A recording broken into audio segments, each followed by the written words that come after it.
Inhale, exhale. Yoga and many other exercises place emphasis on the active control of respiration and on learning to breathe on particular phases of the exercise. We begin with conscious breathing, which is eventually integrated into a holistic coordination pattern, engaging the entire body.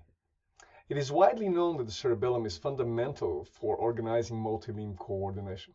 In our study, we conducted a detailed analysis of the phase relationships between respiration and sensory inputs to cerebellar spiking activity.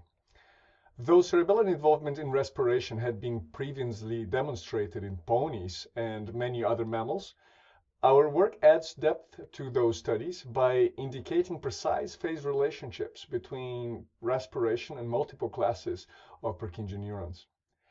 The Purkinje neuron of the cerebellum produces two kinds of spikes, a fast, simple spike at about 100 Hz and the infrequent complex spike at about 1 Hz, which is thought to convey learning messages.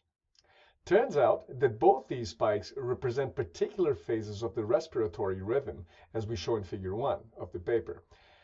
We have accumulated spikes along the respiratory rhythm via polar histograms that show concentrations of both simple and complex spikes in particular phases of respiration. Looking into the population of responses, we also observe that spiking modulations prefer the transitions between inhalation and exhalation. The findings described in the paper, moreover, show that both sensory signals and autonomic respiration converge into the cerebellum, and that Purkinje cells influence the respiratory rhythm depending on phase. Amongst other implications, our study highlights the possibility that certain phases of respiration are more prone to drive plasticity, and it may be an explanation to the fact that dart players are thought to time the dart throw with exhalation.